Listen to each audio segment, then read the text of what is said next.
We begin with the question, will Israel invade Rafah after months of warning that troops could stage a ground incursion at any time? Well, the clock is ticking for civilians in eastern Rafah as the Israeli military has issued an order for residents to evacuate immediately toward what it calls an expanded humanitarian area. The order was given by dropping flyers over parts of the eastern city. This comes a day after the country's defense ministry told troops inside Gaza to expect intense action in Rafah in the near future. The IDF says it's carrying out a limited scope operation and not a wide-scale evacuation in the eastern part of the city, which will affect around 100,000 people. Israel has repeatedly signaled plans to send troops into Rafah, a southern city on the border with Egypt, where more than 1.3 million displaced Palestinians are sheltering since the October 7th attack. Well, Hamas is also warning that any ground operation in Rafah will not be a picnic for Israeli forces as concerns rise over a possible offensive in the city. The group says its armed wing is fully prepared to defend the Palestinian people. Nevertheless, it's calling on the international community to take actions to stop Israel's planned action, saying it threatens the lives of thousands of civilians, including children, women, and the elderly. Hamas says it will continue negotiations for a ceasefire in Gaza despite Israel's latest announcement. Well, as expected, there's been condemnation by world leaders and aid agencies regarding Israel's planned invasion in Rafah. European Commission President Ursula von der Leyen says it will be completely unacceptable for Israel to attack Rafah. A statement issued by the foreign ministers of 26 member states of the EU also called on Prime Minister Benjamin Netanyahu not to go ahead with the offensive, saying it would worsen an already catastrophic humanitarian situation. United Nations Secretary General Antonio Guterres said a ground assault on Rafah would put the final nail in the coffin for humanitarian aid operations in the Gaza Strip. Multiple aid agencies have warned against the offensive, including the Norwegian Refugee Council, which said it would profoundly exacerbate the already catastrophic levels of need and the humanitarian aid emergency for millions of civilians with nowhere left to go. And 4 Israeli soldiers have been killed and 10 others injured in a Hamas rocket attack near the Kerem aid crossing closed overnight by Israel due to the strikes. According to the Israeli Defense Forces, more than 10 rockets had been fired from an area near the Rafah crossing in southern Gaza, about 3.6 kilometers from Kerem Shalom. Hamas armed wing claimed responsibility for the attack and said its target was a nearby Israeli army base. The soldiers had been guarding military equipment that was brought to the area for the IDF's planned offensive in Rafah. Their deaths brings the fatalities of Israeli soldiers in the war to 267.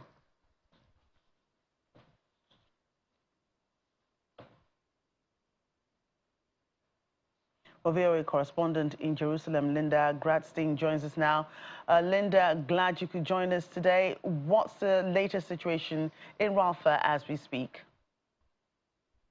Well, thousands of Palestinians have already begun leaving Rafah after the army dropped leaflets and made phone calls to people telling them that the eastern neighborhoods of Rafah, about 100,000 people, should leave in advance, presumably, of an Israeli invasion. They were told to go to the Mawasi area, which is along the coast, which is a humanitarian safe zone. But people in Mawasi say the area is crowded. There isn't enough infrastructure. Many of those who are leaving have already been displaced 3, 4, 5 times before. So there's a lot of trepidation in Rafah, a lot of fear of an imminent Israeli invasion. Israeli analysts say that given the international pressure, if and when Israel does go into Rafah, it will do so very slowly, and it will not be an all-out invasion of Rafah the way that Israel has been threatening. In addition, Prime Minister Benjamin Netanyahu and President Joe Biden spoke today. President Biden asked Israel to reopen the Kerem Shalom crossing that had been closed after that attack that you just reported on. And just a few minutes ago, Israel did reopen that crossing. President Biden also told Netanyahu that the best way to secure safety for the hostages, there are still 133 Israeli hostages in Hamas captivity, although at least 37 of them are no longer alive, that the best way is ceasefire negotiations and not an invasion of Rafah. And then what assurance is there that the areas being evacuated are just the areas that will be targeted by the IDF? Well, there's not really any assurance. At the same time, I think Israel is very aware of the fact that the international community opposes this operation. The fact that President Biden called Netanyahu to discuss it today shows just how carefully it's being watched. So, I mean, Israel says that it will respond to Palestinian attacks. And in fact, the 4 soldiers killed, the firing came from this area of eastern Rafah, where Israel seems to be planning an invasion. Right, and we understand that Israel dropped the evacuation flyers over the eastern part of Rafah with 2 versions, red and the blue. Help us understand what the red and blue zones really mean.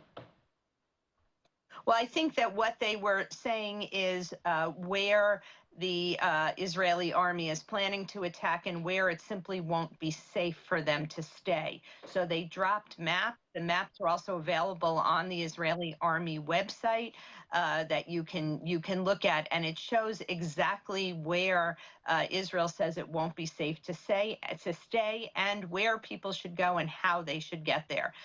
So the truth is that a lot of people either they don't want to leave. They're not sure they have any place to go.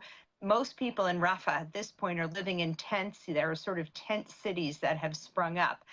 So people are definitely afraid, and there are reports that thousands have left, but not tens of thousands. And as we said before, these orders affect about 100,000 Palestinians. And U.S. President Joe Biden and other U.S. officials have repeatedly warned Israel against a Rafah offensive. What sort of reaction is Israel expecting from allies as it goes ahead with this plan, if it does? Well, I think part of that will depend on how extensive the Israeli invasion is. If it is just in eastern Rafah, these areas that we've just been talking about, my guess is that the reaction will be somewhat limited.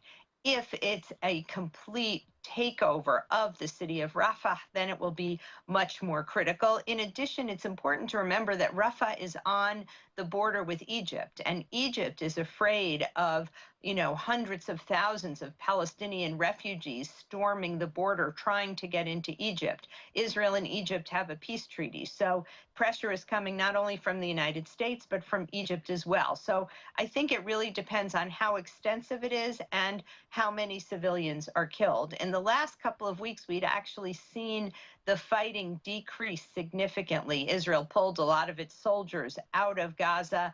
It said it wasn't permanent. It was just to kind of give them some R&R. But lately, there have been renewed military call-ups. So the question is just going to be how extensive it is and whether Palestinian civilians, do leave the area and are therefore not coming under fire. Right, and even Hamas has asked the international community to, tell Israel not to go ahead with this incursion. Prime Minister Netanyahu will only incur the wrath of more countries with a Rafah offensive. Is he prepared for the backlash? So I think he is. Today is also Holocaust Memorial Day in Israel, and Netanyahu gave a very tough speech, and he said that 80 years ago, so many Jews were killed because there was nobody to defend them. And the fact that there was not another Holocaust on October 7th when Hamas, took over lots of communities in Israel and killed 1,200 people and took hostages was because Israel can defend itself. He also said that if necessary, Israel will go it alone. It was a pretty tough speech. And I think that, Israel, except for the United States, Israel's not that concerned about international opinion.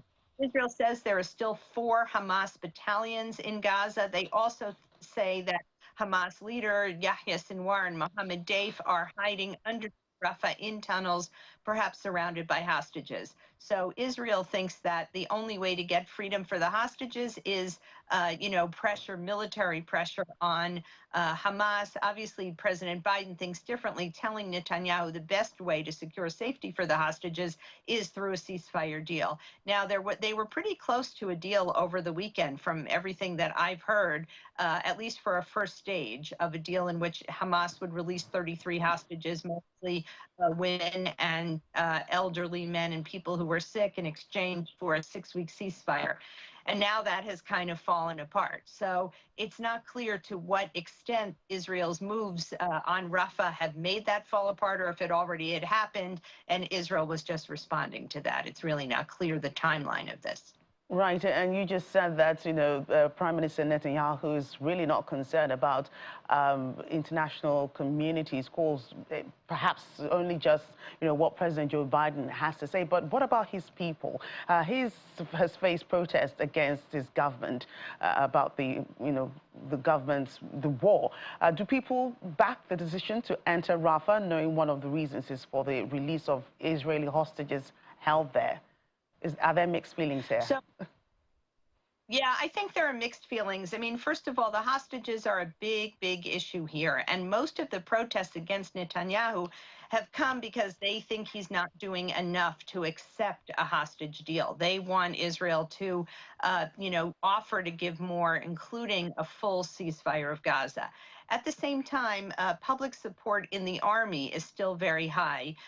You still have thousands of reservists being called up for a second round of fighting in Gaza. They were in Gaza for a few months. They've been out for a few months. Now they're being called back, and there doesn't seem to be kind of a widespread refusal to serve or a lot of criticism. So while there is criticism of the prime minister, and I think the invasion of Rafah, perhaps people have mixed feelings, at the same time, I think Israelis feel that after almost 7 months of war, they've invested so much in fighting Hamas that they want to see it through to the end. And the army is saying this is what they need to do in order to make sure that Hamas cannot present a credible military threat to Israel in the future.